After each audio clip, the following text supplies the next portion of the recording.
Supervisor Hess, would you like to lead us in invocation? Please bow your heads.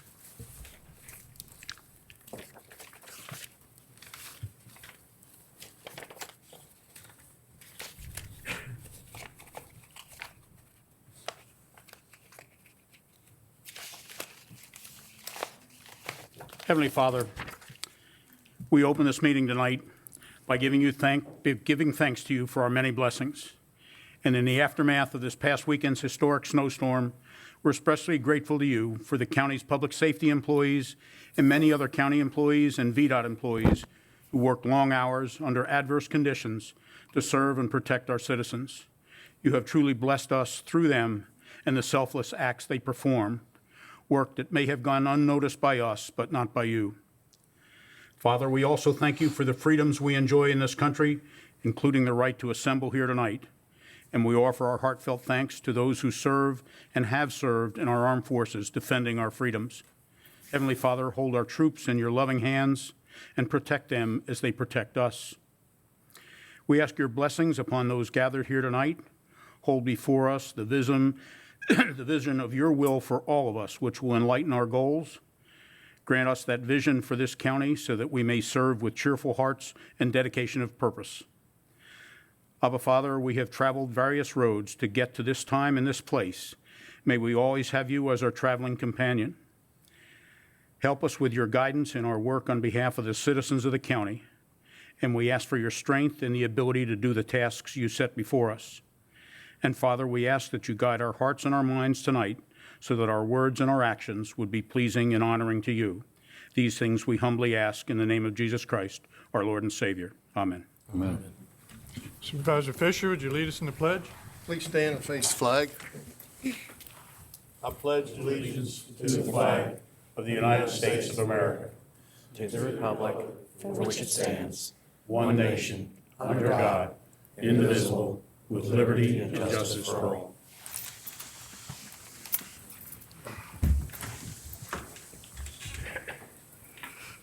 Adoption of the agenda. Any changes? No, sir. Entertain a motion. Move adoption of the agenda. Motion to adopt. Is there a second? Second. Any discussion? All those in favor, aye. Aye. Opposed, no. Consent agenda. Tentatively agenda items for consent are tabs D, E, and F. Are there any others? How would the board like to handle consent agenda? Move to approve, Mr. Chairman. Motion to approve. Is there a second? Second. Second. All those in favor, aye. Aye. Aye. Opposed, no. This is the time the board sets aside for citizen comments for agenda items only that are not subject to public hearing. Did anyone sign up? No, sir. No? All right. Any Board of Supervisors comments? Minutes. The closed session and the regular meeting of January 13th, 2016. Are there any additions or corrections? Move approval as printed. Motion is second. Second. Second. All those in favor, aye. Aye. Aye. Opposed, no. Minutes of the January 13th meeting are approved. Committee appointments. Tab B, Board of Zoning Appeals, Back Creek. I have someone. I do not have their paperwork yet, and I will be submitting that just as soon as I get that back. Thank you. Northwestern Community Services Board, Frederick County Representative, do we have anyone?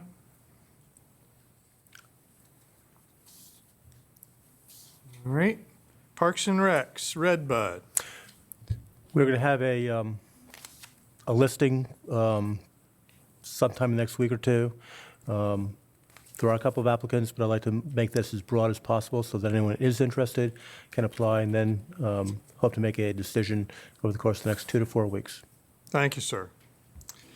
And Parks and Recs Gainsborough in February. Yes, Mr. Chairman, Natalie Jeremiah was appointed last year to complete the term of a member of the commission who had resigned. Natalie has agreed to accept, if so offered, an appointment for a full 4-year term, and I would like to nominate her as the Gainsborough rep on the Parks and Rec Commission. Thank you, sir. We have a nomination. Is there a second? Second, Mr. Chairman. Second. Is there any discussion? All those in favor, aye. Aye. Aye. Opposed, no. Thank you, sir. And then Planning Commission, also in February, Stonewall District. Yes, sir, Mr. Chairman. I am still working, have received some resumes for the position and hope to have a review and perhaps an appointment in March. Thank you. All right. Just back to request of the Commissioner of Revenue for refunds.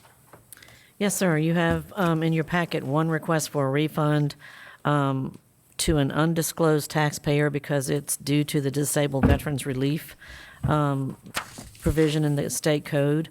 The request is for a refund of $7,065.10 to this taxpayer for 2011 through 14 and the first half of 15 real estate taxes based on filing of proof of 100% and total disability directly due to military service. So the board needs to approve the refund and make that supplemental appropriation. How would the board like to handle this request? I would move for approval and also for the supplemental To appropriation. approve the refund and the supplemental appropriation. Is there a second? Second, Mr. Mr. Chairman. Second. Any discussion? Supervisor Dunn? Aye. Supervisor Hess? Aye. Supervisor Fisher? Aye. Supervisor Lofton? Aye. Supervisor Wells? Aye. Supervisor Slaughter? Aye. Chairman votes aye, and the motion carries. Thank you. That brings us to the Finance Committee report, tab G. Yes, sir, Mr. Chairman. Finance Committee meeting was held on the first floor conference room at 107 North Kent Street on Wednesday, January 20th, 2016 at 8 a.m. There was an audit committee meeting immediately following. Directly, a budget work session was held, and all members were present. The Finance Director requests a general fund supplemental appropriation in the amount of $1,141.72. This amount represents unspent fiscal year 15 VJCCCA funds to be returned to the state. The committee recommends approval, and I would so move. Motion, is there a second? Second, Mr. Chairman. Second. Is there any discussion? Supervisor Slaughter? Aye. Supervisor Wells? Aye. Supervisor Lofton? Aye. Supervisor Fisher? Aye. Supervisor Hess? Aye. Supervisor Dunn? Aye. Chairman votes aye, and the motion carries. Item number 2, the registrar requests a general fund supplemental appropriation in the amount of $1,194.91. This amount represents a reimbursement for expenses related to relocating the Russell's Precinct polling place for November 3rd, 2015 election due to the incomplete construction of the Round Hill Fire Department. No local funds required. The committee recommended approval, and I would so move. Motion, is there a second? Second, Mr. Chairman. Second. Any discussion? Supervisor Dunn? Aye. Supervisor Hess? Aye. Supervisor Fisher? Aye. Supervisor Lofton? Aye. Supervisor Wells? Aye. Supervisor Slaughter? Aye. Chairman votes aye, and the motion carries. And the third request, the sheriff requests a general fund supplemental appropriation in the amount of $15,375.18. This amount represents reimbursement for 2 auto claims. The committee recommended approval, and I would so move. Motion for approval, Second, Mr. Chairman. second. Any discussion? Supervisor Slaughter? Aye. Supervisor Wells? Aye. Supervisor Lofton? Aye. Supervisor Fisher? Aye. Supervisor Hess? Aye. Supervisor Dunn? Aye. Chairman votes aye, and the motion carries.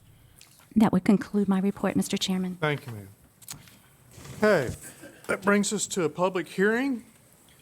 Rezoning number 12-15, Cross Point Center, submitted by Pannoni Associates to rezone 58.3 plus or minus acres from RP Residential Performance District to B2 Business General District. 72.47 plus or minus acres from B2 General Business District to RP Residential Performance District within the Cross Point Center development, rezoning number 13-03, and to amend the proffers associated with rezoning number 13-03.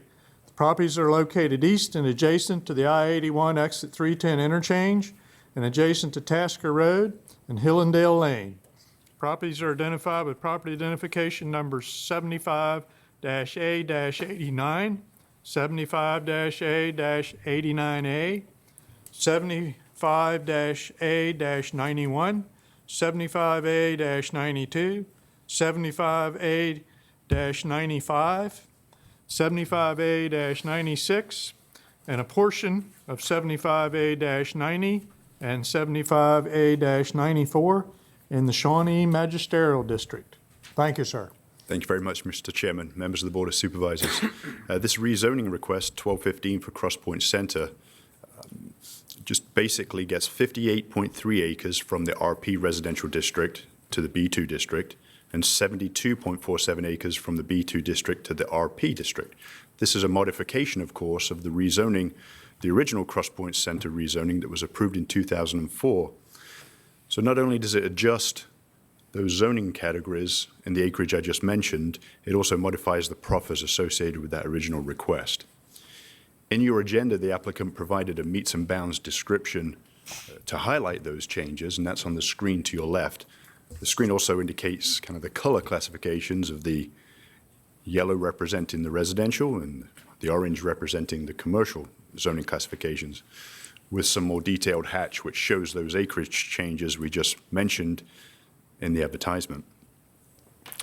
The general location of the Cross Point project is one that most are familiar with. It's immediately on the east side of Interstate 81 at interchange exit 310 on 81. Those properties are highlighted with a thick black line on the screen to your left. When we look at those properties in conjunction with the existing zoning, that is what you see today. The yellow again representing the residential zoning classification, and the orange representing the commercial B2 portion of the property. The key component there in red that runs through the center of the Cross Point project is the future extension of Route 37. This final map is the current land use designation within our comprehensive plan, and that of course supports the additional commercial and residential land uses on this property. One minor modification to this particular slide before I go into the application, the impacts, with the help of Mr. Bishop discussing transportation, is to recognize that the revised proffer statement that was provided for this application and included in your agenda reflected accurately the final comments that were provided by the county attorney.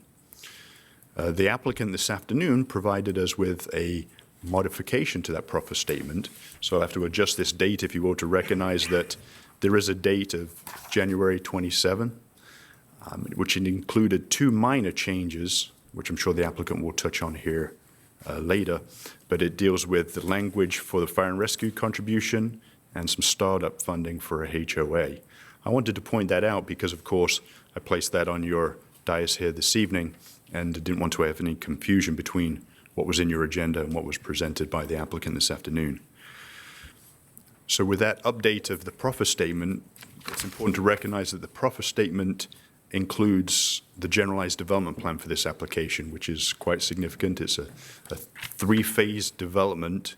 That three-phase development continues from the original project into this one. And the generalized development plan, which I'll touch on, highlights the phases, the location of the phases. But it's important to note that the revisions to this proffer statement provide for a greater amount of development opportunity in phase one, in the first phase of the project. So again, it's maintaining its three-phased approach, but provides for a greater amount of development in the first phase. So it's also important to recognize that in general, there is an increased amount of commercial development allowed, an additional 120,000 square feet, in fact, which takes it up to 1,088,000 square feet of commercial development. The same amount of residential development is permitted as was originally approved, and that's 1,578 residential units. with no defined mix. So that makes up this project, a combination of commercial square footage and residential development. On the screen to your left is the overall generalized development plan that the applicant provided. Again, it highlights a lot of areas, if you will, a lot of detail. But suffice to say that the blue areas indicate commercial opportunity, and the orange areas represent the residential land base. Key transportation improvements are highlighted, and of course correlate to the proffer statement by letter to identify those areas of connections and improvements. So that's the overall generalized development plan. That's been broken down to highlight the enlarged first phase of the project.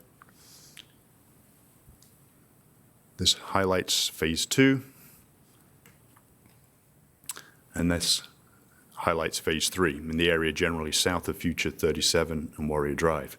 The GDP also includes a layout of the trail connectivity, the open space, the stream preservation buffers, and unique to this project, there are a couple of historical locations that were originally proffered and they've been maintained in this request around the Hillendale House and the Carisbrook Redoubt. Again, some historical features that are identified on the GDP. As I noted on the one slide, the commercial and residential is consistent with the current land use plan. The project was consistent when it was originally approved back in 2004, so it continues to be supported by the comprehensive plan.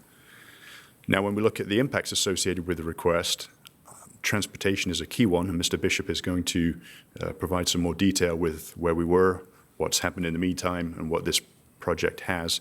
But it's important to recognize that through the iterations that were submitted, the applicants demonstrated that the improvements would be in place to support the additional development.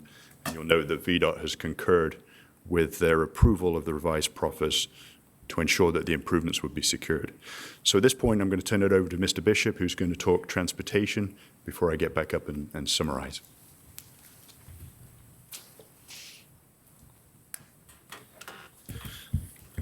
Thank you, Mr. Chairman, members of the board. Now, I know I've got my bullets up here on the slide, but I'm actually going to go ahead and backpedal back to the maps because I'm going to be talking to you about road segments and everything like that. It's a lot easier to have a road segment to listen to look at while you're listening to the words than it is to look at the words and trying to think about the road segment. So, to try and place you where we are today, I've got to go into the history a little bit. Of course, this rezoning has been on the books for a fair amount of time now. We have an agreement in the meantime that I'm sure you've heard a lot about in the terms of in form of the tri-party agreement. And of course, now you have an additional proffer package to look at. So without trying to take too awful long, I'm going to try and kind of show you where the connective tissue is between those three items. So let's begin with what's the current proffers. And by the current proffers, I don't mean what's in front of you at the dais. And I mean what's on the books, what was previously approved back when this was originally rezoned. Under that, you have a three-phase development, just like you do today. You had that three-phase development was tied to phases of transportation.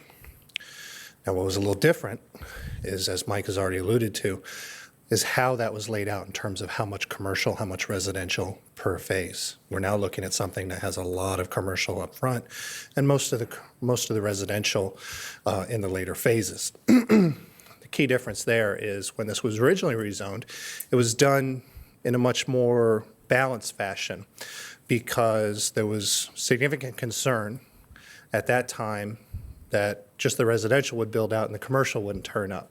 So each phase of development, you had so many residential units that you could do, but then there was a certain amount of commercial you had to do before you could move on to the next phase and build more residential. And its component of, you didn't have that same restriction on the commercial. If you hadn't built all your phase 1 residential units, but you had built all your phase 1 commercial, you could move on to phase 2 commercial. So that was how it was then, and that's the reason it was the way it was then. Now, your proffers at that time were quite similar. You still had the extension of Tasker Road to Warrior Drive, as you do up here from H to K. You still had the Warrior Drive construction to the north and south, as they do now. You had Route 37 as a boulevard, which is very different from what you have today. It was a boulevard parcel that was allowed commercial access until such time as the county or the state were to come through and build Route 37 as we have it planned as a limited access roadway, which would have been really a reconstruction and major upgrade. And finally, you had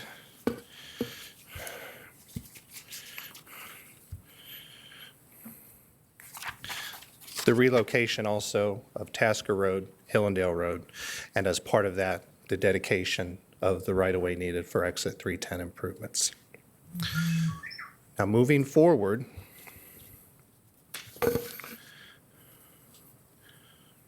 we get to this tri-party agreement that you've heard about. What that was back early in the McDonnell administration, when we were able to get funding put on exit 310, the applicant wasn't ready to develop yet. Problem with that is to do exit 310, part of their proffered improvements had to be put in place, those phase one improvements, the relocation or realignment rather of Tasker Road and Hillendale, the dedication of the right-of-way for exit 310. They weren't ready to go, didn't have the means to deal with that. So that's how we got into this tri-party agreement whereby basically VDOT said, all right, if we come in and take these on, what are you going to do? And the county was tied in terms of facilitating that and everything like that. So now, under the tri-party agreement, you have VDOT building exit 310. You have VDOT realigning Tasker and Hillendale. And you still have Crosspoint dedicating the right-of-way. Crosspoint is now building Route 37 to a limited access standard. Remember, I talked about it was a boulevard before, so that's a significant upgrade. And you have Crosspoint taking on the bridges over Tasker Road.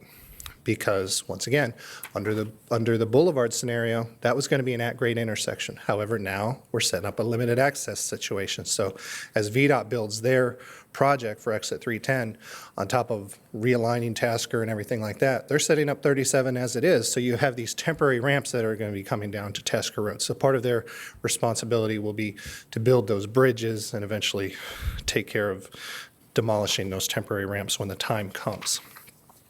Now, finally, fast forward again to where we are today in the proposal you have before you to make a decision on.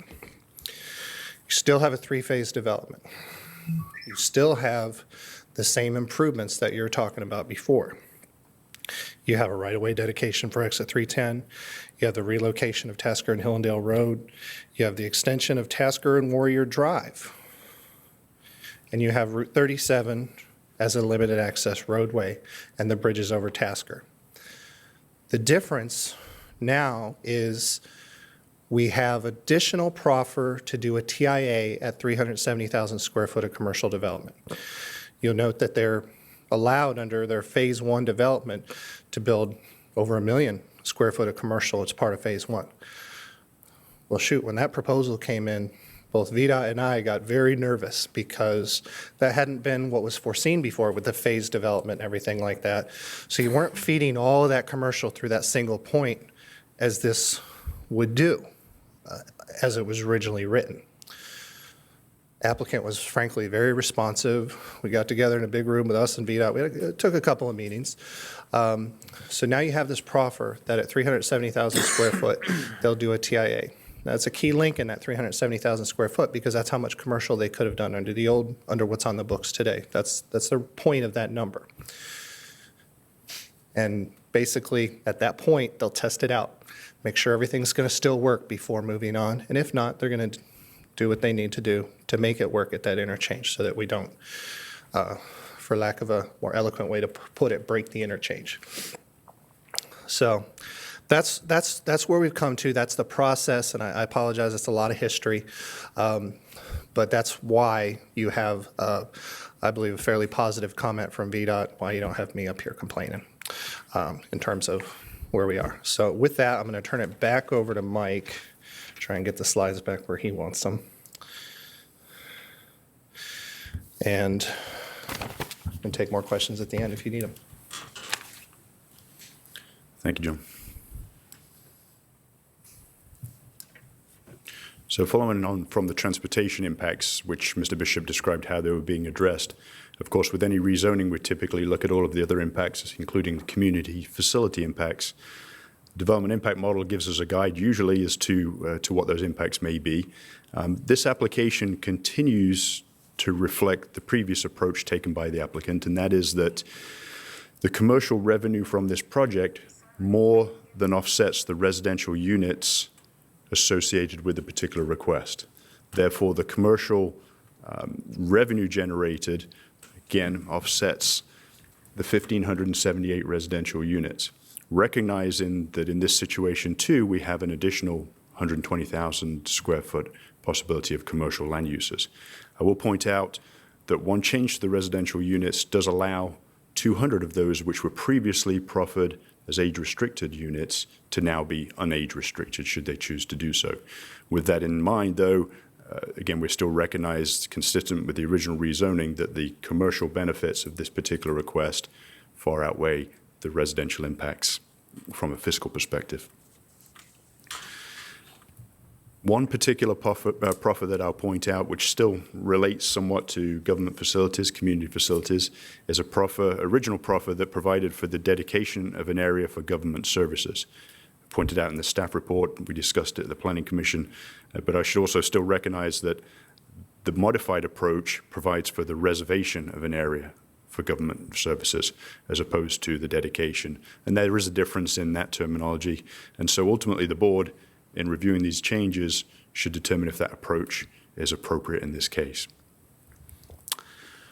With that being said, Mr. Chairman, the Planning Commission had discussion on it. They not only discussed the transportation, the community government facility reservation area, and the mix of residential units. They recommended approval of this request onto the Board of Supervisors, and following the public hearing and the presentation by the applicant, of course, that's what we're seeking here this evening, a decision from the board on the rezoning. With that, Mr. Bishop and I will be happy to answer any questions, but to also recognize Mr. John Foote is here this evening representing the Crosspoint application. Questions for staff? Yes, sir. Two, Mr. Ruddy. You note that the 200 units that were dedicated to senior housing, that restriction has been lifted. That doesn't preclude them from having senior housing in that development, though, right? That's correct. It doesn't preclude them. It gives them the ability to adapt to the market at the time. Okay. Second question. I noticed that the SWAZA boundary does not coincide with this land boundary. Does that create any potential conflicts there? No, it doesn't. The boundary of the SWAZA is consistent with Hogue Run in that area. So there's a strip along the northern portion of the property that is not included with the rezoning acreage. In years past, the applicant has sought to include that. They may well do so again in the future. But presently, the northern strip of the property along Hogue Run is outside of the urban development area boundary. Okay, thank you. Other questions? Dr. Slaughter.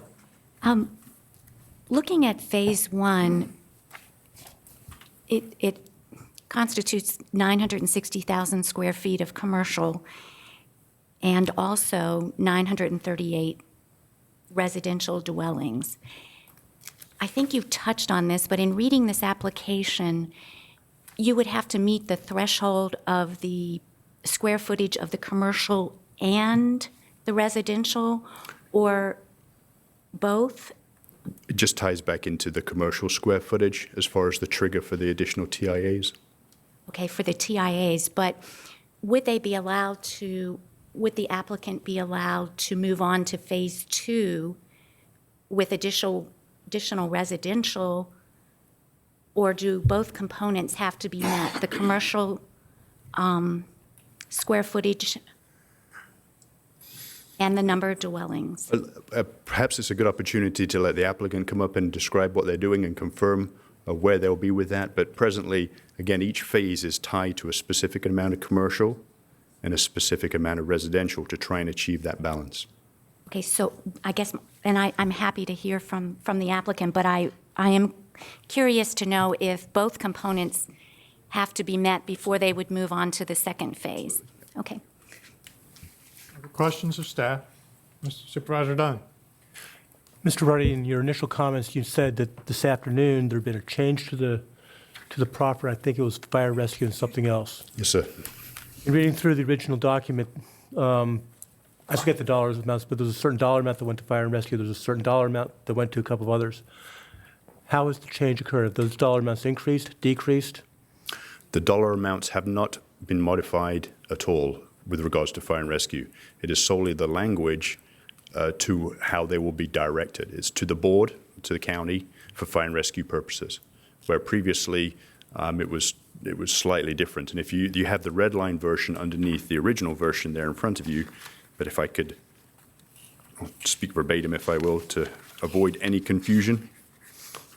To the first responder, I think. It's fire and rescue, it's page 8 of 13, 5, fire and rescue B, to the board for the fire department providing service to the project as first responder was omitted.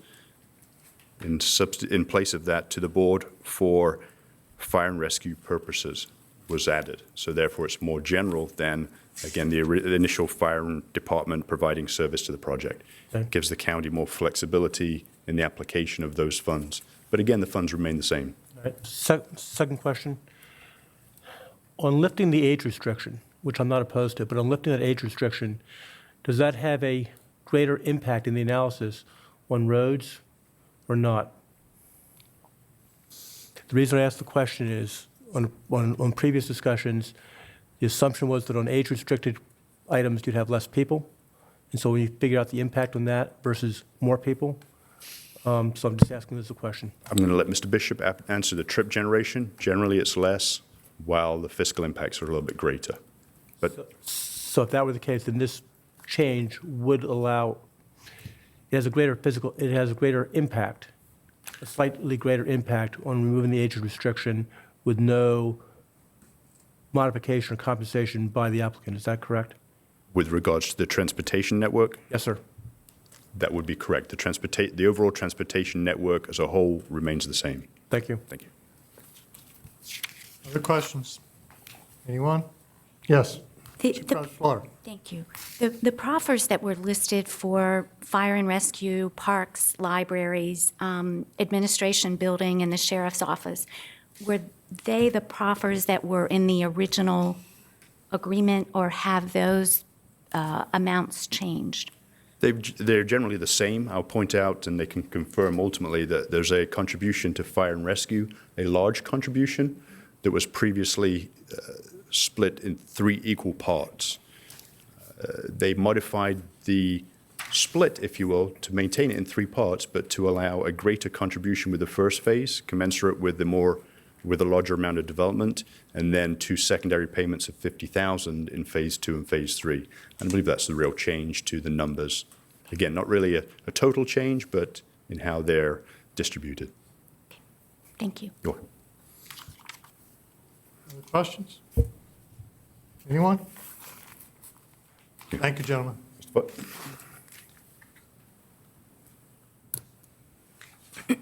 Chairman, members of the board, my name is John Foote with Walsh Colucci, and I am the lawyer representing the Crosspoint application on behalf of Glaze. I'm pleased to be back here, and of course, as you know, unaccustomed to public speaking as I am. I'll make a couple of comments here, but I will not belabor the point because for the second time, Chris and John have done a great job in briefing first the Planning Commission and now the board itself. It's been 12 years since this rezoning was originally approved. In that period of time, several things have changed, not the least of which is that the Commonwealth of Virginia decided to free up loads of money for an interchange that we never knew when it might be built. They did that not for the purposes of Crosspoint. They did that for the purposes of making the 310 interchange function. We've known that was coming. It had to be done. It is fortuitous from the perspective of Crosspoint that has occurred. You've heard about the 3-party agreement. Of course, copies have been provided to you. The fundamental purpose of that, as Mr. Bishop properly pointed out, is that VDOT got every inch of the right-of-way for that for free. That is in itself millions of dollars worth of land, which was associated with the development of the Phase 1 interchange. And in fact, they actually got more land than we originally anticipated, and that had some modest effect on what was proposed in the proffers, and modest indeed. But that permitted VDOT to move forward with this remarkable project and save a lot of money for both, certainly for the Commonwealth, if not necessarily directly for the county. The other thing that happened as a consequence of what you've seen here is the moving of this worked a minute ago. I tried to blind Mr. Sharon with it, but I didn't succeed. Moving commercial up to this point, you know, maybe this is something you should have thought about back when we were doing this thing originally, but it makes far more sense to put the commercial farther forward toward the front of the property so that the vast amount of traffic out here would be visible. You all know the site. You're actually looking into it. You can see it quite well. It makes more sense to do that and to shift the residential back here. The changes that are proposed in this, though they've been thoroughly described to you by Mr. Bishop and Mike, are really actually fairly small, and that is to shift the locations of things. It would have been far more difficult, and I think Mr. Bishop is entirely correct in his assessment of this, if we had not satisfied VDOT with respect to those changes, because there is a significant shifting of that commercial element forward. One of the things to observe, and one of the things that gave us pause in our own analysis, is the traffic movement remains the same wherever that is. Because the traffic movement is going to come from here, from E to G. This is, of course, relocated Tasker. These are the magic little temporary ramps that are being constructed right now and that will ultimately go away, and that becomes consequential to the long-term development of the site. And when those ramps go away, right now you'd be able to get down to Tasker. But when, in the course of development of this project, those ramps are taken down, in order to get in here, you're going to have to do this. Back around to get into this development area in here. That has always been the case. That's the way it's always been structured. Now, Mr. Bishop is correct that by changing this to a limited access route, that ensures that those ramps are going to go away and that will be built through there. That's also a significant concession on the part of Crosspoint in this circumstance. The other thing, and this is absolutely critical, was the agreement with VDOT to do a TIA at 370,000 square feet. That's, again, direct related to G and to those ramps. So long as those ramps are there, it is possible to begin the development of the commercial areas in here, because that's how you're going to get to them. Simple as that. But the VDOT was concerned that it would, if it had too much traffic on it, end up blocking right here at G as people try to get off that ramp. And the next thing you know is people in Stevens City are trying to turn right to get in here. So the consequence of the TIA is that not only do we do a TIA, but the proffers commit Crosspoint to whatever traffic improvements are necessary to achieve what VDOT and the county consider an acceptable level of service at 370,000 square feet. That was not part of the original proffers, not part of the original commitment. It is now a part of it, and that is, I will tell you, a major and significant change in order to accommodate VDOT and the county's concerns. The small changes that were made in the proffers that have been mentioned were indeed what you've seen. They are to give the county more flexibility with respect to the fire and rescue funds. We'd originally thought maybe it would make some sense to make them applicable to First U, but if the county doesn't want that rather, and wants a greater flexibility, it makes all the sense in the world to us. And we frankly expect the county would make good use of that money in a sensible way. And then we also understand that homeowners associations at the get-go, they'll grow slowly, and so they're going to need some seed money to get going, and so as a consequence, we propose to put some money toward that. We'd also observe that we have worked out an escalator clause with respect to these cash proffers, which Mr. Williams and I had actually worked out before. It had somehow disappeared in our earlier drafts of the proffers. He pointed that out. We added it back in so that money, dollar money for each of these cash proffers will in fact increase over time, because as we know, this project is not going to end up with 1,088,000 square feet and 1,500 homes next year. This is a project that's going to literally take years to develop. When it's done, though, you're going to have the right-of-way all the way through to the back of the property, so that if somebody gets over to 522, or if someone, and we know that there are logistical, topographical issues here, getting down this way from Paper Mill, up this way from one of my other rezonings down here to the south, because that's topographically very challenged on both sides. But Warrior may well one day do what it's ultimately supposed to do. And we feel that Crosspoint is doing its fair share with respect to making that possible, and certainly not precluding any possibility of doing that. And indeed, It is because of the way the phasing is done, it's likely to end up building a substantial section of that Warrior anyway, and also of the critical Warrior interchange right in here, which could, at some point, actually become a more urban interchange, and Crosspoint will give all the right-of-way that might be necessary to accomplish that in the future if that's what VDOT ultimately concludes to do. When I began working on this project with Fred and Billy many years ago, that was the crucial question that had to be answered, is that they felt that there had to be a major interchange somewhere in the course of the project in order to make it function. From beginning to end, that's been a focus, and in fact, to this day, it's a major focus, and now it is proposed, it is proffered, and it is committed to. With respect to the change in the age-restricted housing, it is correct that age-restricted housing is now an option. As I told the Planning Commission, we are doing, as you know, we do land use cases in many jurisdictions, and I suppose if there's a single product type that we're doing more of than any other product type, it is age-restricted housing now. I happened to be in a meeting this morning with a member of the Prince William Board about this, and one of the major builders has pointed out that that mouse moving through the demographic snake will one day not be there. 20 years from now it may be different, but right now, look at us. I mean, you know, that's what's beginning to happen, and there's a hot market for it. But our thought would be not to freeze that, to let the market dictate that. You have to assume, given what we're seeing among our client base, somebody's going to want to do it at some point, but we can't promise that, and we don't want to be constrained to it. With respect to trip generation, how it affects, this is going to be sort of rule of thumb stuff, Mr. Chairman. An age-restricted home produces roughly 7.5 vehicle trips per day, whereas a single-family dwelling produces 10. Actually, it's under that. We round up, and I believe the number is actually 9.6 or 7. It's like 9.5. Yeah, and we round up for purposes of analysis. So you can see the actual trip generation difference is not consequential. It's 2 at most per house per day. And age-restricted housing tends to be non-peak traffic. So there can be that much of an impact. But on a project of 1,578 homes and this much square footage of commercial development, the traffic impact has been contemplated by the county, it's been contemplated by VDOT, and VDOT remains satisfied that this works even with that change. Mr. Chairman, I don't want to bore you. I know you've been at work today since about 5:30. If you have any questions for us, my able team over here is able to answer any of your technical questions, and I will if you'd have some, sir. Questions for the applicant?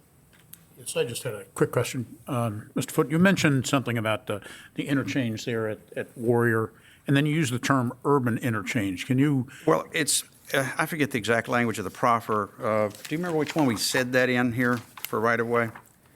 You know, you write these things in like it was yesterday, and I forget.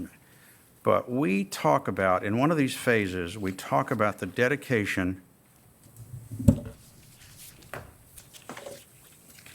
Oh, one of the things I'd observe is we reorganize these proffers to make them easier to read, and now I can't read them. So, Rondi, can you help me with this, please? There is a commitment to it, and there's no decision been made to do that. It is simply that if VDOT ultimately concludes that's appropriate, the right-of-way will be made available. Part of my question was a lack of knowledge on my part of what an urban interchange is as opposed to what. Ron, you want to talk about what an urban, there are many designs for urban interchanges, one of which is called an urban diamond, for example. It's much more constrained in its right-of-way. You don't have the big loops.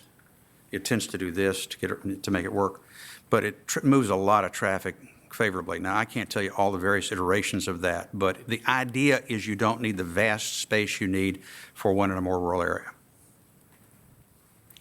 But we probably need more than we presently show right here. Supervisor Slaughter? Going back to my previous question, Mr. Foote, in regard to Phase 1 and actually Phase 2 and Phase 3, does the commercial square footage need to be complete and the number of houses need to be complete before you move on to Phase 2, or Ron? The answer is no, are they no, ma'am. independent of each There other? is there's a slight disjointedness in them. So, for example, Ron, would you please come up here? Ron knows this better than I do, and I wrote it. Ryan, why don't you answer? We're talking about what you can do, for example, in Phase 1. If in phase, the residential actually matches the original rezoning, which allowed 616 units in Phase 1. And right now, And the limit was, to go to phase two, you had to have 250,000 square feet of commercial area. So now we have 616 is in phase one if you build Tasker from G to J. So if you build Tasker from G to J, you can do 616 units. If you build Tasker from J to K and K to M, you can go up to 938 units. It's, Okay, in other so words, there's it's like a all phase 1A. tied- So all the transportation improvements are tied to the commercial and the residential. So the county would have the tax base of the commercial dollars. Right. Yes. And then, What I want to ensure is that we're not moving on to the housing before we have the tax base in place. I leave it to your staff to confirm this, but this was designed because the commercial potential for this site is so profound. Other questions, anyone? Supervisor Dunn? Yes, sir. On the change in the age restriction, let me go back to that too. Have you and/or staff, Mr. Ruddy, gone through and seen the removal of that age restriction, what impact that has on the school budget? We've just come out of a workshop there. And so if the differential is insignificant, I'm not going to belabor a point. But if it's significant, can you tell me what it would be if it were all age restricted versus no age restricted, or some combination that are based upon, your best estimate or guess? Yeah, very briefly, the impact of the 200 units going to non-age restricted would be relatively insignificant, especially compared to the 120,000 additional square foot of commercial allowed. When the original development impact model was run back in 2003 for this project, it was a net, a positive, if you will, of about 29 million, and a negative, if you will, of just a little less than 20 million. So there's $9 or $10 million net fiscal positive impact back at that time. With the additional commercial square footage and the ability to go beyond that, then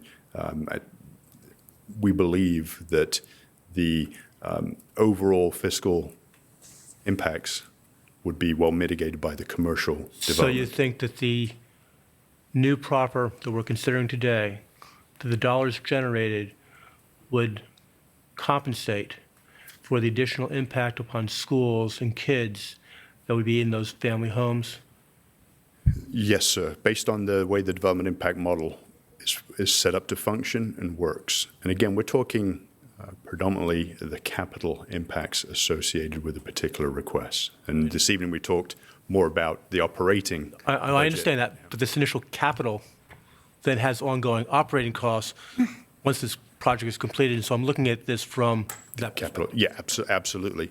And back to the one point that was made, I think Proffer F seeks to kind of affirm or clarify that the commercial floor space proffered herein is the minimum necessary to mitigate the residential impacts of each phase without the necessity of cash proffers. And so there's a connection there in the proffer statement as crafted originally and hasn't changed to this point to try and maintain that connection between the commercial development and the residential development. Other questions? Supervisor Slaughter? I have another question in regard to the escalator clause, because that's a little new to some of the other rezonings I've looked at. And the cap at 4%, is that pretty standard? I looked at some of these and they look like maybe we could have looked at 6%, but 4% is that? I don't know. The fair answer to the question is that I don't know that there is any magic formula. We have done them in our firm, and we write hundreds of proffer statements, and they've run everywhere from 2% to 6%.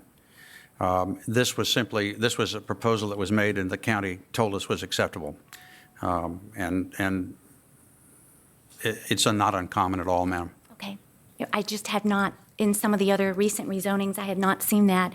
In the 10 years that you go back, I presume is from the most current year, moving back. Mm-hmm. Okay. Other questions? Anyone? Thank you, sir. Thank you, Mr. Chairman. This is a public hearing. Would anyone like to comment concerning this application? Anyone at all? Anyone? Seeing none, we'll close the public hearing. I think this is Shawnee. Yes, sir, Mr. Chairman. First, I'd just like to thank the applicant for their openness and ability to take inquiries up to the last minute, which response was the last proffer statement we received today. So, Mr. Chairman, I would move for approval of rezoning 12-15 Cross Point Center with the revised proffer statement dated January 27, 2016. Motion to approve. Is there a second? Second, Mr. Chairman. Second. Any discussion? Anyone? All right, we're ready to vote. Supervisor Dunn. Aye.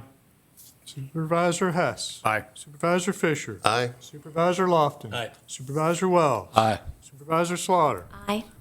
Chairman votes aye, and the motion carries. Thank you, gentlemen. Other Planning Commission items, the discussion of the 1617 Capital Improvements Plan. Mr. Ruddy. Thank you again, Mr. Chairman, members of the board. This is a discussion time with the Capital Improvements Plan. It's something that comes in front of the board, Planning Commission, and Comprehensive Plan Committee annually. Ultimately, the Planning Commission determines that the projects within the CIP are in conformance with the county's comprehensive plan from a general location and need perspective. And again, we're here to try and get any additional comments, input that the board may have, and ultimately, we're seeking direction to move it forward through the public hearing process, both at the Planning Commission and then at some point in the future with the Board of Supervisors. To briefly go into this year's CIP, it contains 89 projects, which is generally consistent within recent years. Continues to make the connection of the CIP with the comprehensive plan, and much like the project we were just discussing, it ties it into public improvements associated with future rezoning applications and the ability to get proffers. What also was slightly more emphasized, if you will, in this year's CIP was the potential to link it with the county's budget process, and I'll touch on that in a moment. But the major components of the CIP include the 3-page table that highlights all of the individual projects that are submitted by the department agencies. It again goes through, to zoom on in, if you will, Frederick County Public Schools as being the example of their projects highlighted. Parks and Recreation, Library System, County Administration, Winchester Regional Airport, Fire and Rescue. Those are the entities, if you will, that provide their projects. Moving from the table,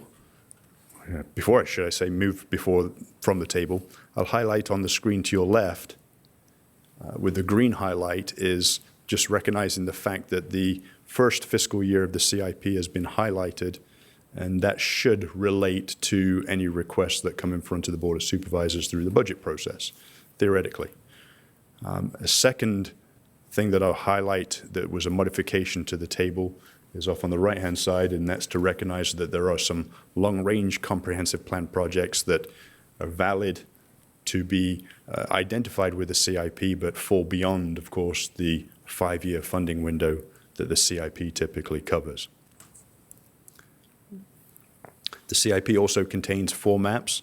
The first one on your screen is those for general county administration, the airport, and library branches, locating them throughout the county. The second map deals with existing and potential school locations, so that's the Frederick County Public Schools CIP map. The third map deals with parks and recreation locations. And the fourth map addresses the county's transportation CIP projects. So the table, the maps, and of course all of the projects are described in this CIP provided by the different entities. Projects continue to move forward. In particular, the airport is very successful with their land acquisition. From the school side of things, there's been some discussion of the 4th High School, Ayla road improvements, and of course, maintaining the #1 position is the 12th Elementary School and improvements to the Armel Elementary School.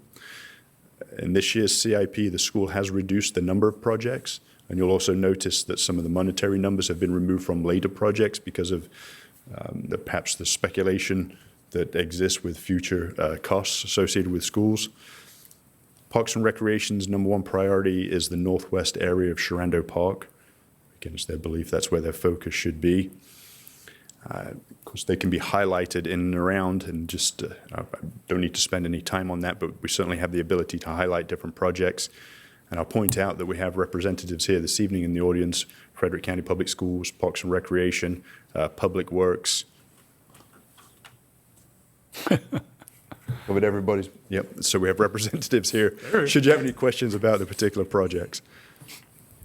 A couple of additional new projects. We have the voter registrar, some additional voting equipment, which is a new addition under county administration. And then under fire and rescue, recognizing that there are some new individual company requests that have been included or added to hopefully make, again, that connection and recognize the need. So the CIP discussed this back in December. They've found it in conformance, if you will, with the comprehensive plan. Again, the general locations and needs.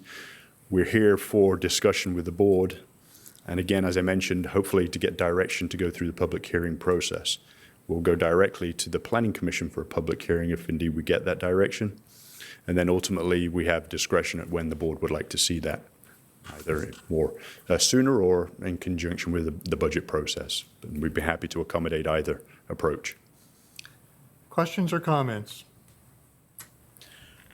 I just had one question. Mr. Reddy, you've, through the use of footnotes and comments in various portions of the material that was presented to us, you've identified some expenses, primarily roads and airport capital expenditures, that would be funded by other than the county.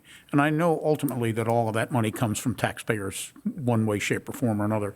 But I'm wondering if it might not be worth segregating separately those items which either in total or nearly so are funded by sources other than county funds.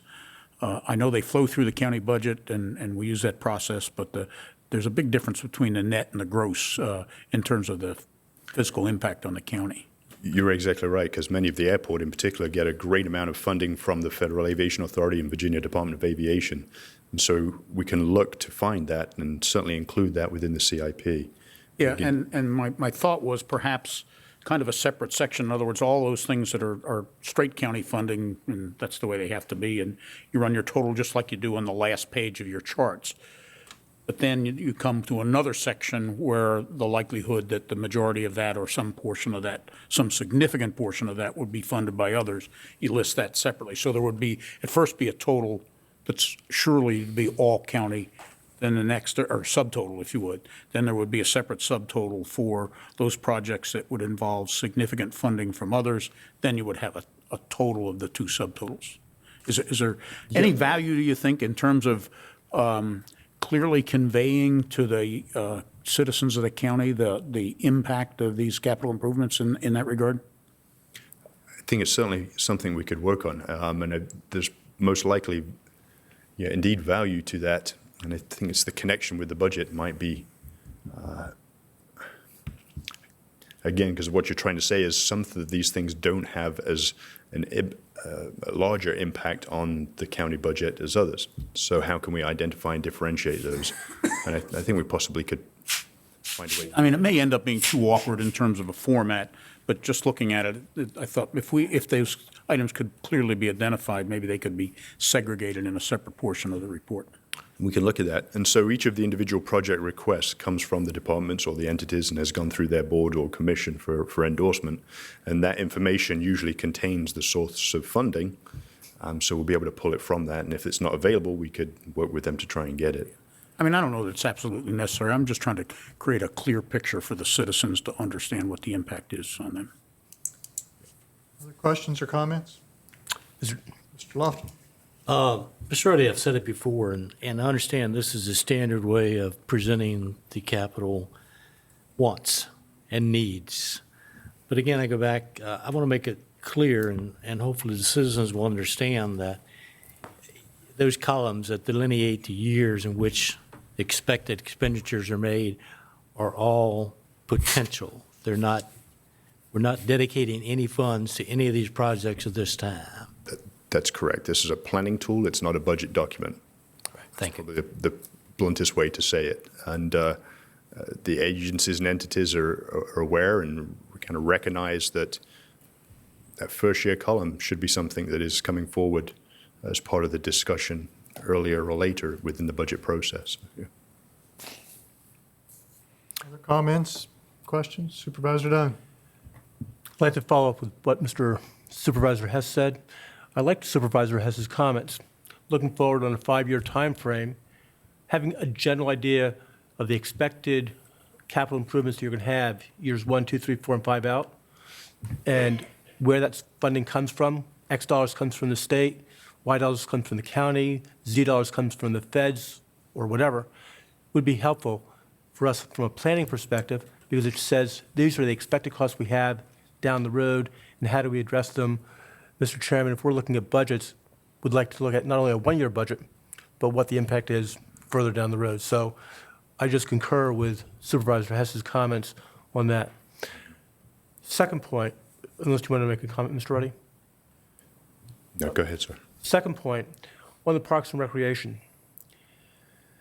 This county is expected to grow significantly over the course of the next 20 years. In some housing developments, you do have some bike trails, some walking trails, et cetera, for that particular development. But if the county continues to grow, my question is, have you set aside specific areas for parks and recreation? To exaggerate, New York City has Grand Central Park in the middle of their city. And in the charts that you had in the presentation you did earlier, I did look at that. Those parks are outside of the Winchester City, potential I-37 areas. So my questions are, have you gotten land before it's developed, set aside for parks, so the developer does not come in at some future point in time and say, well, we're going to build 100 houses, when you and your planning perspective had said, we thought we were going to put a park here with ball fields, trails, et cetera. So I'm just looking down the road for people that already live here, not for new people coming in, for people who already live here, have some place to go other than Jim Burnett Park, which will become overcrowded as the whole area develops. Excellent question. So the CIP and the fact that this is a component of the comprehensive plan and identifies future locations, parks in this case, different scales of parks in particular areas. The importance of the CIP when it comes to working with future growth and development is that then we can identify those locations, even if they are in the same place as a future development, and work in conjunction with that development to obtain recreational needs that meet the community, meet that development, but also the broader community.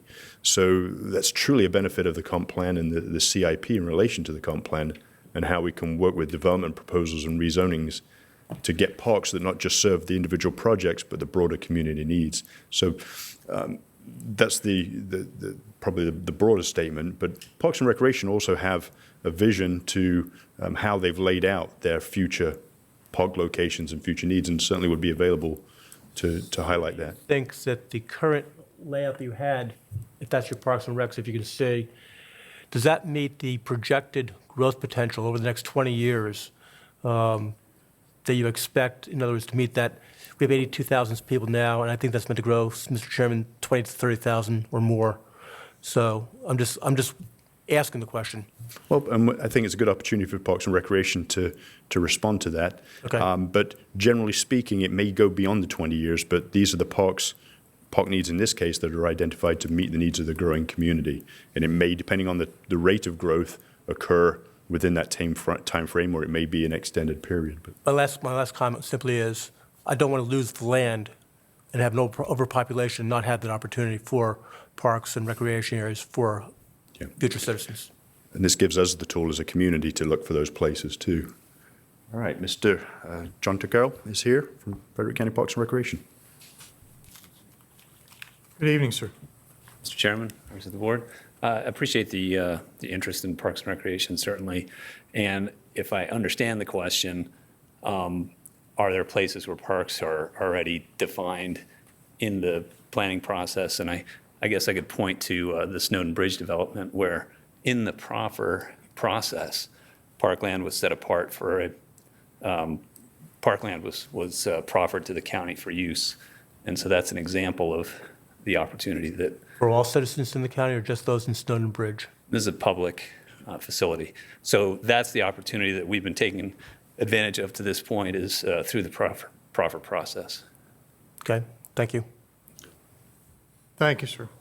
Other comments, questions? I have to. I got to tell you that I can understand why you'd be drawn to try to relate the capital improvements plan to the budget process.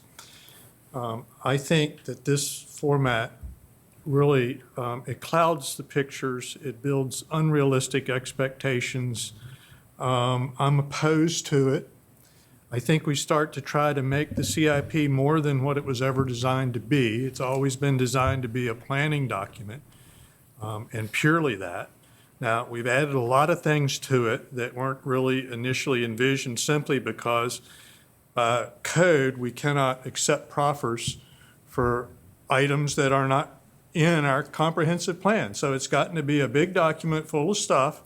It's still nothing but a planning tool, but when we start attaching $70 million a year to an annual projected budget and a schedule, I think we build all kinds of unrealistic expectations within the community.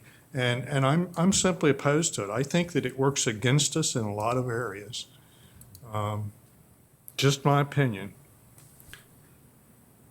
Point is well taken with regards to, yeah. I think we need to use it as it was intended, and that's a planning tool and a tool we have to accomplish in order to take advantage of a really bad development tool, which is proffer system.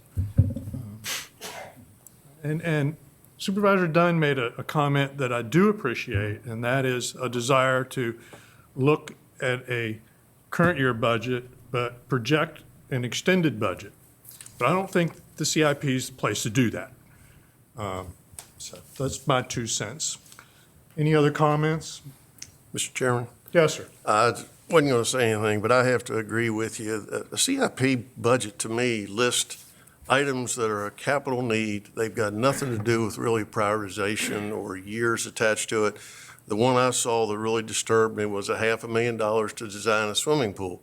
It gives the impression there's going to be a design done this year. Well, you know, I have a particular opinion there. I think the swimming folks ought to do what the soccer folks did and not inflict the pain on the rest of the county taxpayer. But that's a separate item.